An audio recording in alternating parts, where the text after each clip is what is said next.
요셉은요, 평소 아버지의 사랑을 독차지하고 있었기 때문에 틈만 나면 채색 옷을 입어요. 그리고 자기가 꿨던 꿈을 형들에게 자랑하는 거예요. 그러니까 형들이 볼 때 요셉은 어때요? 꼴불견이에요. 그렇죠? 옆 사람 한번 보실래요? 네, 축복합니다. 네, 싫은 거예요. 미운 거예요. 그런데 창세기 37장 18절에 보면은 멀리서 요셉 동생이 오고 있다라고 하면서 형제들이 무엇을 했냐면 죽이기로 도모합니다. 그러니까 이게 단순히 미운 정도가 아니라 죽이고 싶었다라는 거, 그 정도로 싫었다라는 겁니다. 요셉을 보자마자 아버지가 내려주신 그 채색 옷을 벗겨버립니다. 그리고 구덩이에 던져버렸어요. 애굽으로 가는 미디안 상인에게 팔아넘겨버렸습니다. 요셉의 입장에서는요, 한순간에 형들에게 배신을 받은 큰 상처가 입은 것이지요. 형들을 향해서 자기가 뭘 잘못했는지 모르면서 잘못했다고 용서해달라고, 한 번만 살려달라고 고래고래 외쳐보지만, 목청이 터져라 외치지만 본 척도 들은 척도 하지 않는 어느 누구도 요셉을 불쌍히 여기지 않습니다.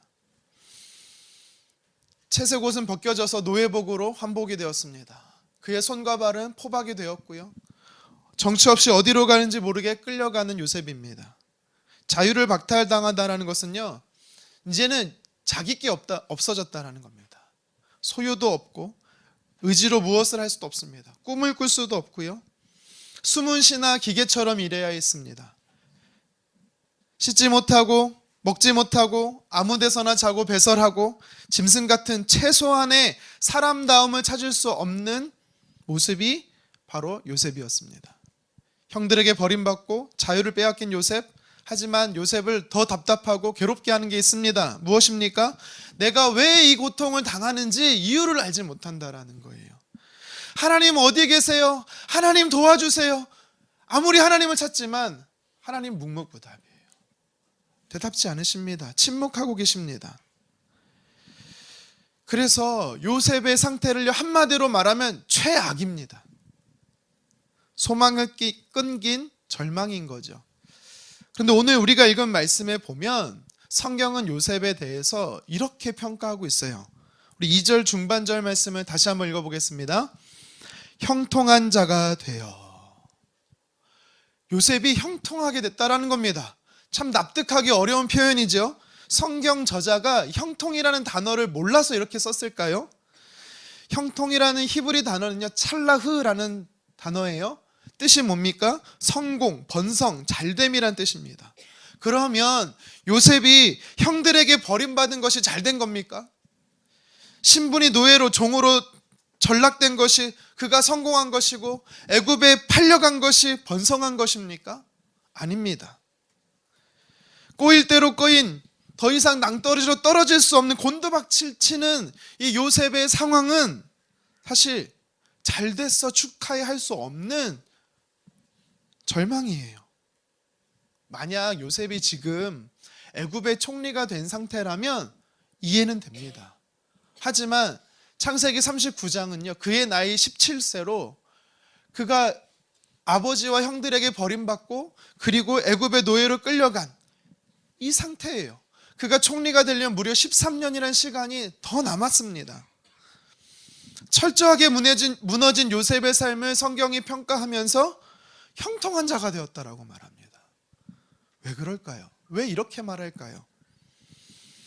자, 그렇다면 먼저 성경이 그의 삶을 형통하다라고 말한 이유가 뭔지를 한번 살펴보겠습니다. 우리 2절 상반절을 다시 한번 읽겠습니다. 여호와께서 요셉과 함께 하심으로 그가 형통한 자가 되어. 아멘. 사람 눈에는 분명히 요셉은 실패한 인생이지만 성경은 뭐라고 말하고 있습니까?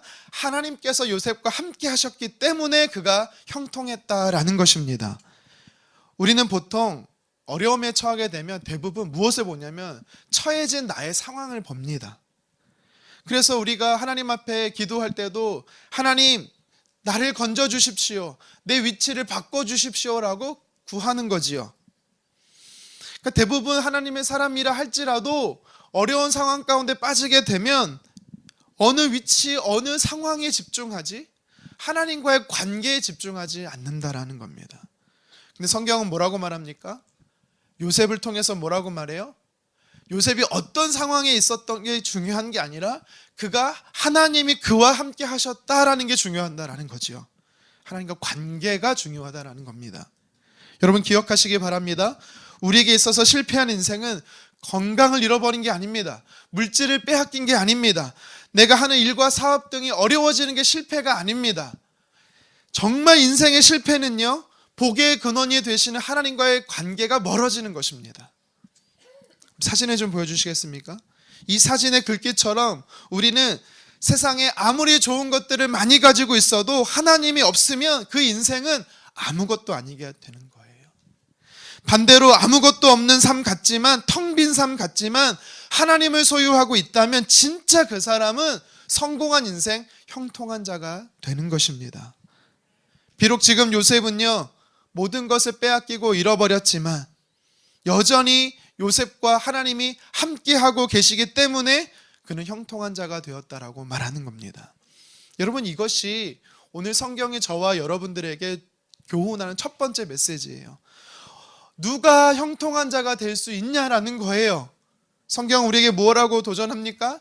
하나님을 찾는 자가 진짜 형통한 자가 될 수 있다라는 사실입니다. 여러분 2절 상반절을 다시 한번 읽겠습니다. 여호와께서 요셉과 함께 하심으로 그가 형통한 자가 되어. 아멘. 성경은요, 요셉과 누가 함께 했대요? 하나님이 함께 하셨대요. 요셉과 함께 하신 하나님, 여러분과 함께 하신 하나님 믿습니까? 요셉과 함께 하셨던 것처럼 나와 함께 하신 하나님을 믿습니까? 하나님이 여러분과 함께 하시다라는 거 여러분 뭘로 증명할 수 있으세요? 뭘로 하나님이 나와 함께 하시면 보여주실 수 있으세요? 난감한 질문을 했죠. 예수님께서 부활 승천하시면서 제자들에게 마태복음 28장 20절에 내가 세상 끝날까지 너와 함께 하리라 믿으시기 바랍니다. 임마누엘 되신 하나님이 나와 함께 하신대요. 여러분 이거를 통해서도 우리는 알 수 있는 거지만 오늘 2절 상반절에 하나님께서 요셉과 함께 하셨다. 여러분 이 뜻은 다른 의미가 있어요. 우리가 이 말씀을 조금 오해할 수가 있습니다. 나는 가만히 있는데 하나님이 내 주변을 이렇게 운행하시면서 나에게 적극적으로 구애하신다. 여러분 이렇게 생각하시면 안 됩니다. 이 말씀은 그런 의미가 아니에요. 물론 그런 의미도 있지만 또 다른 뜻이 있어요. 뭐냐면 이렇게 해석할 수 있습니다. 요셉이 힘써 하나님을 찾았다. 하나님이 요셉과 함께 하셨다. 어떻게 이 표현이 요셉이 적극적으로 하나님을 찾았다라고 해석할 수 있을까요? 하나님이 주가 되어서 주체성을 가지고 움직이시는 것 같고, 두 번째 해석은 요셉이 주체가 돼서 적극적으로 행하는 것 같은데 해석적 이질적 차이가 있는 것 같은데 여러분 아닙니다. 두 가지는 다 같은 뜻입니다. 성경에 보면 내가 형통하리라, 형통할지어다, 형통하였더라, 이 찰라흐라는 단어가 나오는 본문마다 보면요 전제권이 꼭 있습니다. 우리 성경 몇 구절을 한번 찾아볼게요. 여호수아 1장 8절입니다. 함께 읽겠습니다. 이 율법책을 내 입에서 떠나지 말게 하며 주야로 그것을 묵상하여 그 안에 기록된 대로 다 지켜 행하라. 그리하면 내 길이 평탄하게 될 것이요 내가 형통하리라. 내가 형통하리라. 찰라흐 될 것이다. 번영하고 번성하게 될 것이다. 잘 될 것이다. 하나님이 여호수아에게 명령하신 거예요. 하나님은요 여호수아가 이스라엘 백성을 이끌고 가나안 땅을 가기에 앞서 이 말씀을 약속하셨습니다. 근데 전제 조건이 뭐예요? 하나님의 말씀을 아침과 저녁으로 읽고 묵상하고 지키면 전제 조건이 있는 거예요. 또 한 구절 한번 찾아보겠습니다. 열왕기상 2장 3절 말씀입니다. 함께 읽습니다. 내 하나님 여호와의 명령을 지켜 그 길로 행하여 그 법률과 계명과 율례와 증거를 모세의 율법에 기록된 대로 지키라. 그리하면 내가 무엇을 하든지 어디로 가든지 형통할지라. 아멘. 이 말씀에도요 내가 무엇을 하든지 어디를 가든지 성공할 것이다, 번성할 것이다, 잘 될 것이다, 찰나의 형통을 약속합니다. 이 말씀은요 다윗이 그의 아들 솔로몬에게 왕권을 위임하면서 유언했던 축복의 말이에요. 하나님께서 여호수아에게 하신 말씀과 똑같습니다. 뭐라고 말합니까? 형통할지어다. 근데 그 형통을 누리려면 전제 조건이 있다라는 겁니다. 뭐예요? 하나님의 말씀을 지켜 행하라는 겁니다. 남유다의 10번째 왕 우시야 왕이라고 있어요. 하나님께 칭찬받은 몇 안 되는 왕 중에 한 명입니다. 그런데 성경은요, 우시야를 향해서 이렇게 말합니다. 역대하 26장 5절 하반절 함께 읽겠습니다.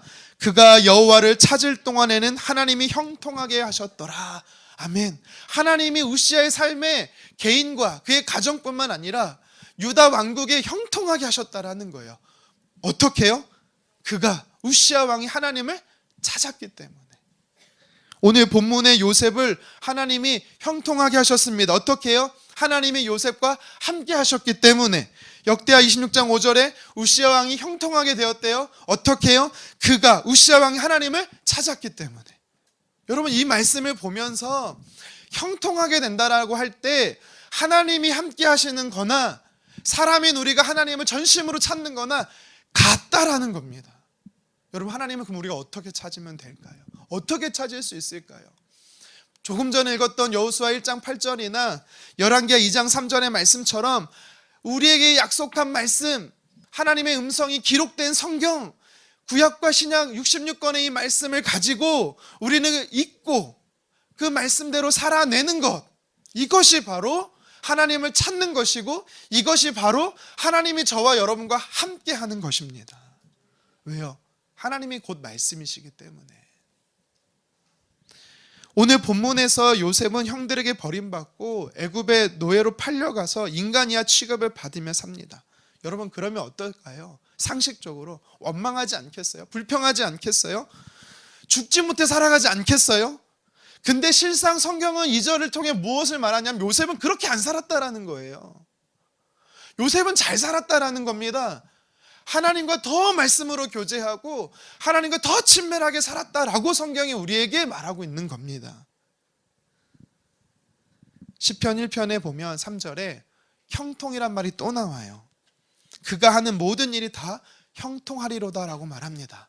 여러분, 여기서 글을 여러분들의 각자의 이름을 넣고 한번 읽어봤으면 좋겠어요. 우리 시편 1편 3절 자신의 이름을 넣고 함께 읽겠습니다. 시작.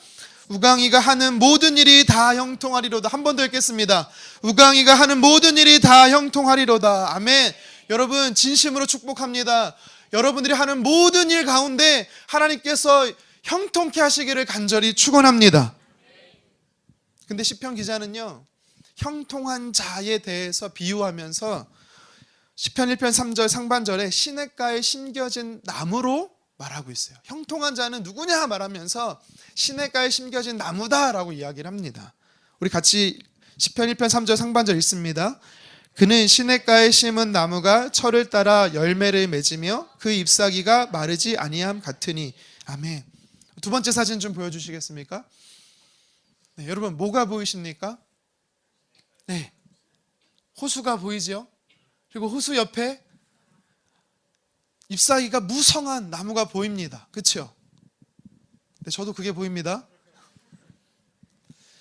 여러분, 근데 왜 형통한 자를 말하면서 시편 기자는 시냇가에 심겨진 나무라고 이야기를 하고 있을까요?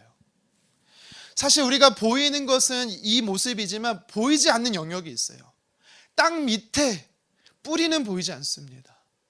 그런데요, 정말 중요한 게 뭐냐면 뿌리가 깊이 땅속에 내리면서 그 뿌리가 그 시냇가로부터 물을 계속해서 공급받고 있다는 것, 영양분을 공급받고 있다는 겁니다.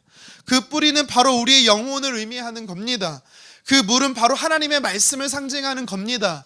하나님의 말씀을 계속해서 섭취하는 하나님의 사람이 결국 어떻다고요? 시냇가에 심겨진 나무처럼 푸르른 가지가 있고 철을 따라 열매를 많이 맺게 된다라는 사실입니다. 여러분, 만약 물이 없으면 나무가 어떻게 될까요? 먼저 뿌리가 마르겠죠. 잎사귀가 떨어지고 열매는 시듭니다. 그러다 결국 나무는 죽는 것입니다. 우리 영혼에 하나님의 말씀이 사라지면 어떻게 될까요? 똑같은 현상이 일어납니다. 삶의 열매는 고사하고 영적으로 죽게 되는 겁니다. 나무는 물이 있어야 살듯 하나님의 사람인 우리는 하나님의 생명의 말씀이 있어야 사는 것입니다. 똑같은 태양이 내리쬐고 있어요. 근데 어느 쪽은 마른 나무입니다. 죽은 나무예요. 하지만 반대쪽은 생기 있는 나무예요. 열매를 많이 맺히는 나무예요. 차이가 뭘까요? 어떤 차이가 있을까요? 그 나무 주위에 물이 있냐 없냐의 차이예요. 정오의 뜨거운 태양이 똑같이 우리 삶에 비칠 겁니다. 우리 삶에 동일하게 고통이 있습니다. 그런데 누구는 승리하는 삶을 살아요. 하지만 누구는 무너져 쓰러져 죽어갑니다. 차이가 뭡니까? 그 사람 안에 하나님의 말씀이 있냐 없냐라는 겁니다. 고난은 축복이다라는 말이 있어요. 여러분, 근데 이것이 누구에게 해당이 될 것 같아요? 하나님 말씀을 소유한 자에게 해당이 되는 겁니다. 왜요? 뜨거운 태양, 특별히 팔레스타인에는요, 뜨거운 태양이 비칠 때요, 시냇가에 심겨진 나무는 더 건강해집니다. 더 튼튼하다라고 말해요. 왜요? 계속해서 살고자 물에서, 시냇가에서 물을 계속해서 공급받다 보니까 더 튼튼해진다고 말합니다. 여러분, 영적인 원리가 있어요. 고난을 당할 때 하나님의 말씀으로 그 고난을 통과하면 영적으로 더 강해지는 겁니다. 고난을 이겨낼 수 있는 힘이 어디서 옵니까? 살아계신 하나님 말씀에서 오는 것입니다. 요셉은요, 견딜 수 없는 고난 속에 있었지만 그가 버티고 견딜 수 있는 이유가 있었어요. 뭡니까? 시냇가에 심겨진 나무처럼 하나님의 말씀으로 계속해서 공급받았기 때문입니다. 그는 하나님의 말씀을 갈급했어요. 갈망했어요. 전심으로 찾았습니다. 그리고 그 말씀대로 살아내기를 힘썼다라는 겁니다. 이것이 진짜 요셉이 형통할 수 있었던 삶의 비결이라는 겁니다. 요셉은요, 하나님의 말씀을 계속해서 묵상했어요. 근데 문제는 뭐예요? 우리가 요셉처럼 하나님의 말씀을 가까이 하고 말씀을 찾고 말씀을 묵상해야 되는데, 문제는 우리가 말씀을 묵상하는 게 아니라 지금 내가 처해 있는 상황의 염려를 묵상한다라는 겁니다. 분명히 베드로전서에서 베드로가 뭐라고 말합니까? 염려는 하나님께 던지는 거라고 했지 내가 꽁꽁 싸매는 거라고 말하지 않았습니다. 염려는 하나님께 던지는 거예요. 여러분, 제발 염려를 묵상할 것이 아니라 말씀을 묵상하기를 간절히 원합니다. 말씀을 묵상하는 것도 습관이지만 염려를 묵상하는 것도 습관이에요. 말씀을 묵상하는 경건의 습관이 있는가 하면 염려를 묵상하는 좋지 않은 나쁜 거룩하지 못한 습관이 우리에게 있어요. 그래서 예수님께서 이렇게 말씀합니다. 마태복음 6장 31절 32절 함께 읽겠습니다. 그러므로 염려하여 이르기를 무엇을 먹을까 무엇을 마실까 무엇을 입을까 하지 말라. 이는 다 이방인들이 구하는 것이라. 너희 하늘 아버지께서는 이 모든 것이 너희에게 있어야 할 줄을 아시느니라. 아멘. 하나님의 사람임에도 불구하고 하나님의 사람이 아닌 것처럼 이방인들처럼 똑같이 염려하고 있는 거에 대해서 예수님이 한탄하고 계시는 겁니다. 염려를 묵상하지 말고 살아계신 하나님의 말씀을 묵상해야 되는데, 혹시 여러분들 중에도 이방인들처럼 염려만 묵상하고 있는 분이 있다면 하나님께 맡기십시오. 그리고 살아계신 하나님의 말씀을 피기 시작하고 그 말씀을 읽기 시작하고 그 말씀을 따라 살기 시작하는 저와 여러분 되기를 간절히 원합니다. 성경에 보면 고난을 이기는 사람 특징이 있어요. 절대 성경은요, 하나님의 사람에게 고난을 무조건 안 주신다 이렇게 말씀하지 않으세요. 고난이 있다라고 말해요. 우리의 삶에도. 하지만 그 고난을 통과할 수 있는 힘이 있다라고 말합니다. 바로 하나님의 말씀으로 이 문제를 돌파하라라는 거예요. 예수님이 그러셨잖아요. 예수님이요, 공생애를 시작하면서 40일을 금식하셨습니다. 원수 사단이 찾아와서 3가지를 예수님께 시험합니다. 그때 시험이 있을 때마다 3가지 각각의 시험마다 공통적으로 하시는 예수님의 말씀이 있었어요. 뭐예요? 기록된 말씀으로, 기록된 하나님의 말씀으로 승리하셨다라는 겁니다. 우리 마태복음 4장 4절 한번 읽어보겠습니다. 예수께서 대답하여 이르시되 기록되었으되 사람이 떡으로만 살 것이 아니요 하나님의 입으로부터 나오는 모든 말씀으로 살 것이라 하였느니라 하시니. 아멘. 예수님도요, 시냇가에 심은 뿌리 깊은 나무와 같이 하나님의 말씀에 날마다 공급받으셨던 분이세요. 그러니까 예수님이 샘플링이 되시는 거예요. 모델링이 되시는 거예요. 우리 삶에도 예수님처럼 고난과 연단과 시험이 있다라는 겁니다. 그럴 때마다 우리가 어떻게 해야 될 것인가, 왜 이 상황이 내게 찾아왔는가를 염려할 것이 아니라 이 상황 속에서 내가 어떻게 반응할 것인가, 하나님의 말씀으로 승리하라라고 가르쳐주고 있는 것입니다. 여러분, 만약 내가 신앙인임에도 불구하고 염려가 더 커 보인다라는 건요, 여러분들이 죄송하지만 하나님의 말씀을 묵상하기보다 문제를 더 묵상하시는 거고 그 염려를 더 크게 본다라는 겁니다. 우리 인생의 골리앗이 아무리 커 보여도, 우리 인생 앞에 난공불락의 견고한 여리고성이 있다 할지라도 하나님은 골리앗보다, 하나님은 여리고성보다 더 강하신 분이시고 더 위대하신 분이심을 믿으시기를 바랍니다. 고난 속에 하나님의 말씀이 들립니까? 여러분, 그러면 그 고난을 이길 수 있는 것입니다. 하나님의 말씀에 사로잡혀 있으면 고난보다, 문제보다 크신 하나님이 보이게 되는 것입니다. 여러분, 하나님의 말씀은 우리 인생의 고난보다 더 강력하세요. 더 크시고 더 힘이 있으십니다. 그렇기 때문에 여러분, 말씀을 묵상하시기를 바랍니다. 말씀이 전해졌더니 어떤 일이 벌어집니까? 에스겔 골짜기에 마른 뼈들이 하나님의 말씀에 선포되니까 살아났다라고 말합니다. 초대교회 성도들이 환난과 핍박이 극심했음에도 불구하고 말씀이 들어가니까 교회가 변화되었고 성장되었다라고 말합니다. 우리 사도행전 6장 7절 함께 읽겠습니다. 하나님의 말씀이 점점 왕성하여 예루살렘에 있는 제자의 수가 더 심히 많아지고 허다한 제사장의 무리도 이 도에 복종하니라. 아멘. 여러분, 당시 이때가 어떤 상황이냐면 예수님을 믿는다고 하면 감옥에 갇히고요, 예수님 믿는다라고 하면 죽임을 당하는 시대였어요. 그러면 상식적으로 어떻게 생각합니까? 신앙을 버리고 숨겠다라고 생각하지만 아니라는 겁니다. 말씀이 흥황해졌다라는 거예요. 말씀이 들려지니까 교회가 건강해졌다라는 겁니다.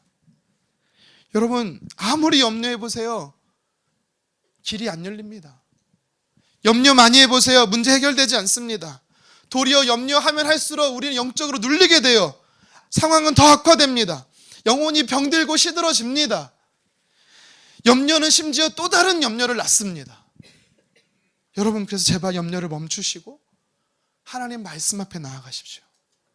하나님 말씀 앞에서 길을 찾으시기를 간절히 원합니다. 우리의 생각의 공간에 염려가 조금이라도 들어오지 못하도록 우리 생각의 영역 속에 하나님 말씀으로 가득 채우시기를 간절히 축원합니다. 말씀의 세계로 가서 하나님이 약속대로 성경이 기록된 하나님의 사람들을 놀랍게 일하시고 역사하셨던 것처럼 내 삶에도 하나님 동일하게 일하실 것을 믿고 기대하시며 인도하심을 따라, 그래서 형통하게 되는 여러분 되기를 간절히 원합니다. 창세기 49장에 보면 야곱이 자신의 12아들을 마지막에 축복하는 장면이 나와요. 22절에 보니까 야곱이 그의 아들 요셉을 축복해요. 우리 같이 한번 읽어보도록 하겠습니다. 요셉은 무성한 가지 곧 샘 곁에 무성한 가지라 그 가지가 담을 넘었도다. 아멘. 요셉을 향해서 야곱이 뭐라고 말합니까? 시편 1편 3절에 말하는 것처럼, 2절 3절에 말하는 것처럼 시냇가에 심은 나무다라고 이야기하고 있는 겁니다. 무슨 말입니까? 요셉은 늘 하나님의 말씀으로 동행하며 살았던 사람이다라고 이야기하고 있는 거예요. 사람에게 버림받고 가장 낮은 자리에, 비참한 자리에 처해 있음에도 불구하고 자기의 상황을 원망하는 것이 아니라, 비관하는 것이 아니라 그럴수록 더 하나님을 전심으로 찾고 하나님의 말씀대로 살아가기 원했던 요셉. 여러분, 이것이 바로 하나님께서 형통하게 하시는 비결입니다. 저와 여러분들이 하나님을 간절히 찾기를 축원합니다. 계속해서 오늘 성경은요, 두 번째로 하나님의 사람이 어떻게 형통하게 될 수 있는가, 요셉을 통해 우리에게 도전합니다. 무엇입니까? 하나님이 내 삶에 어떤 분이신지를 믿고 오늘을 살아냈기 때문에 요셉은 형통한 자가 될 수 있었던 것입니다. 우리 3절 말씀 같이 한번 읽어보겠습니다. 그의 주인이 여호와께서 그와 함께 하심을 보며 또 여호와께서 그의 범사에 형통하게 하심을 보았더라. 아멘. 주인이 봤다라는 거예요. 종인 요셉을 봤다라는 거예요. 근데 우리가 이거를요 조금 생각을 더 해봐야 돼요. 왜냐하면 오늘 본문 1절에 보면 이 보디발이 어떤 사람이냐면 애굽의 왕 바로의 친위 대장입니다. 대국의 친위 대장이에요. 그 얘기는 뭐예요? 엄청난 권력과 재력을 가지고 있었다는 사람이라는 겁니다. 그 얘기는 그의 집안에는 요셉 한 사람만 종이 아니라 굉장히 많은 종들이 있었다라는 것을 유추할 수 있는 거예요. 그러면 그 많은 종들의 왜 하필 보디발 눈에는 요셉이 주목되었냐라는 거예요. 요셉이 다른 종들과 뭐가 달랐기 때문에 보디발의 눈에 띄었냐라는 겁니다. 3절에 보면 이 보다라는 단어가요 어떤 의미가 있냐면 우리 눈으로 보다라는 뜻도 있지만 깨닫다라는 뜻도 있어요. 깨달아 알다라는 뜻이 있습니다. 그러니까 그냥 본 게 아니라 요셉? 쟤는 비범함이 있어. 저의 삶에는 특별함이 있어.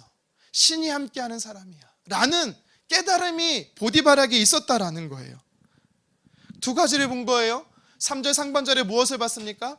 하나님이 함께 하시는 요셉을 보았습니다. 두 번째는 무엇을 봤습니까? 하반절에 하나님께서 요셉의 삶을 형통하게 하셨다라는 겁니다. 이 두 개는요 다른 거예요. 두 번째 하나님이 그의 삶에 형통하게 하셨다 할 때 우리가 유독 관심을 가져야 되는 단어가 하나 나옵니다. 뭐냐면 범사라는 겁니다. 범사. 우리 3절 하반절 다시 한번 읽겠습니다. 그의 범사의 형통하게 하심을 보았더라. 이게 무슨 말이냐면 요셉이 하는 모든 일들마다 다 잘 됐다라는 거예요. 어떤 프로젝트를 따와서 하게 되면 대박을 쳤다라는 겁니다. 그가 손 대는 일마다 너무 잘 됐다라는 거예요. 그러니까 이상한 거지요. 보디발은요 다른 종들을 보면 요셉에게 그러니까 다른 종들과 다른 요셉에게 특별함이 있는 거예요. 반대로 요셉에게는 없는데 다른 종들에게 있는 게 있어요. 뭔지 아세요? 대부분 다 종으로 온 사람들은 팔려온 사람들이기 때문에 열심히 일하지 않습니다. 나태하고 게으릅니다. 소망이 없어요. 의지박약합니다. 하지만 똑같은 종의 모습이어야 되는 요셉은 달랐어요. 생기가 넘쳐요. 날마다 열심히 해요. 뭔가를 해도 잘 돼요. 그래서 그에게 자신의 집에 가정 총무를 맡기게 된 것입니다. 여러분 1절 상반절에 보면 성경은요 요셉에 대해서 이렇게 말해요. 우리 같이 한번 읽어보겠습니다. 요셉이 이끌려 애굽에 내려가매. 아멘. 내려갔다라는 말이 나와요.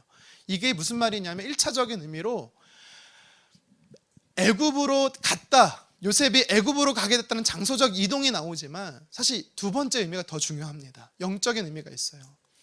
그의 상태가 계속적으로 내려가게 됐다라는 겁니다. 내리막길 인생길, 계속해서 실패하는 인생길로 요셉이 처하게 됐다라는 것을 성경이 이야기하고 있는 겁니다. 형들에게 버림받아서 구덩이에 내려갔습니다. 형들에게 버림받아서 애굽의 노예로 내려갔습니다. 이게 끝입니까? 아니죠. 요셉의 삶에는요 여주인의 거짓말로 인해서 그는 감옥에 갇히는 내려지는 인생을 삽니다. 그곳에서 꿈을 해석해 주었지만 자기를 기억해달라고 말하지만 모두 두 사람 다 요셉을 잊어버립니다. 또다시 그는 소외되는 버림받은 내려감의 인생을 살게 됩니다. 여러분 그렇다면은 누구나 원망할 수 있어요. 자기 인생에 비관하며 저주할 수 있습니다. 돕지 않으시는 하나님을 향해 저주할 수 있어요. 그런데 아니라는 겁니다. 요셉은 그렇게 안 했다라는 거예요. 여러분 기억하시기 바랍니다. 인생은 어려움이 왜 내게 찾아왔나 그것을 이유를 아는 것보다 더 중요한 게 있어요. 나에게 일어난 이 사건을 내가 어떻게 대응할 거냐 이게 더 중요한 겁니다. 내게 찾아온 문제가 나를 무너뜨리는 게 아닙니다.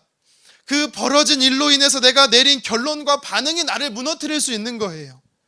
아무리 비극적인 사건이 일어나도 하나님을 향한 믿음을 지니고 있으면 다시 일어날 수 있는 겁니다. 보디발은 하나님을 향한 살아계신 하나님을 믿는 그 믿음의 사람 요셉을 보고 감명을 받은 거예요. 창세기 말씀에 보면 이 요셉의 한결같은 믿음에 대해서 소개합니다. 창세기 45장 8절인데요. 상반절 같이 한번 읽겠습니다. 나를 이르러 보낸 이는 당신들이 아니요 하나님이시라. 십수년 후에 다시 형들을 만나게 되어 그때 제일 먼저 했던 말이 뭐예요? 하나님이 나를 보내셨어. 하나님이 나를 인도해 주셨어. 내 삶의 배후에 역사하신 하나님을 요셉은 믿었다라는 거예요. 그가 마지막에 죽게 되었을 때 또 그가 이런 동일한 고백을 합니다. 창세기 50장 20절 상반절 함께 읽겠습니다. 당신들은 나를 해하려 하였으나 하나님은 그것을 선으로 바꾸사. 아멘. 하나님은 내 삶에 선으로 바꾸시는 분이야. 악인이 나의 삶을 우겨싸도 하나님은 합력의 선을 이루셔서 내 삶에 좋은 것으로 바꾸시는 분이시여 라고 요셉은요, 하나님이 어떠한 분인지 믿고 있었다라는 사실입니다. 여러분에게 있어서 하나님은 어떠한 분이십니까? 요셉은 비록 그의 인생이 내리막길 인생길, 실패자의 인생길 같지만 그것으로 인해서 비관하며 자신의 삶을 원망했던 게 아니라, 그 상황 때문에 염려했던 것이 아니라, 그때도 살아계신 하나님이 내 삶 속에서 어떻게 역사하시는지를 그는 계속해서 그 하나님을 믿었다라는 겁니다. 나를 도와주시는 하나님, 나를 인도하시는 하나님, 내 삶에서 합력의 선을 이루시고 가장 좋은 상황으로 바꿔주시는 하나님. 여러분, 저와 여러분의 하나님이 바로 요셉의 하나님인 줄 믿으시기를 바랍니다. 우리 중에 누가 요셉처럼 내리막길을 걷고 계신 분 있습니까? 왜 이런 일이 내게 벌어졌는지 알지 못합니까? 여러분, 상황에 여러분의 삶을 맡기지 마십시오. 여러분의 삶을, 내 삶을 책임져 주시는 그 하나님께 맡기기를 간절히 원합니다. 우리의 삶에는요, 하나님의 선하심이라는 은혜가 있어요. 실수하지 않으시는 하나님이 있습니다. 언제나 좋으신 하나님, 그 하나님의 손 안에 저와 여러분들의 인생이 달려있는 것입니다. 환경에 여러분의 삶이 결정하지 않습니다. 하나님이 여러분의 삶을 결정하십니다. 그 하나님이 계시기 때문에 우리는 오늘도 안전할 수 있는 것입니다. 말씀을 정리합니다. 오늘 성경은 요셉의 삶을 통해서 누가 하나님 앞에 형통한 자인가, 진짜 성공한 자인가 라고 성경은요, 우리에게 가르치고 있습니다. 사랑하는 성도 여러분, 축복합니다. 여러분의 삶들이 오늘 요셉과 같이 하나님 앞에 형통한 자, 특별히 육적인 일일 뿐만 아니라 영적인 일에 여러분이 하는 모든 일 가운데 하나님께서 번성케 하시고 잘되게 하시는 형통의 은혜가 넘치기를 간절히 축원합니다. 오늘 성경은 두 가지로 요셉을 통해 우리에게 교훈하고 있습니다. 첫 번째가 무엇입니까? 누가 하나님의 형통을 경험할 수 있습니까? 하나님을 찾는 자입니다. 2절 상반절은요, 하나님이 요셉과 함께 하셨다라고 말합니다. 하나님이 요셉과 함께 하신다라는 건 다른 말로 표현하면 요셉이 하나님을 전심으로 찾았다라는 거예요. 하나님의 말씀을 묵상했다라는 겁니다. 그 말씀에 따라 순종하며 주님을 따라갔다라는 겁니다. 요셉은 비록 형들에게 버림받고 노예의 삶의 상황 속에 계속적으로 살았지만 비관하지 않았어요. 자기의 삶을 원망하지 않았습니다. 그 순간에도 하나님을 찾았습니다. 저와 여러분들이 요셉처럼 시냇가에 심겨진 나무와 같이 우리의 영혼의 뿌리가 하나님의 말씀으로 날마다 영양분을 공급받음으로 인하여서 영혼의 양식이 풍성해지는, 때를 따라 열매를 맺고 잎사귀가 마르지 않는 풍성한 은혜, 다시 말해 하나님의 형통의 은혜를 누리기를 간절히 원합니다. 계속해서 오늘 말씀은 요셉을 통해서요, 누가 형통한 자가 될 수 있다라고 말합니까? 내 삶 속에 역사하시는 그 하나님을 믿고 오늘을 살아내는 자, 믿음으로 살아내는 자, 그가 형통의 은혜를 누린다라고 말하고 있습니다. 요셉의 삶에는요, 하나님의 도우심의 은혜가 있었습니다. 인도하심의 은혜가 있었고요, 상황을 역전시키는, 회복해 하시는 하나님의 은혜가 있었습니다. 그래서 그는요, 다른 종들처럼 비관하며 게으르며 나태하며 소망 없이 산 게 아니라 오늘 내게 주어진 삶의 현장 속에서 최선을 다하며 하나님의 역사를 바라보며 열심을 다해 살았습니다.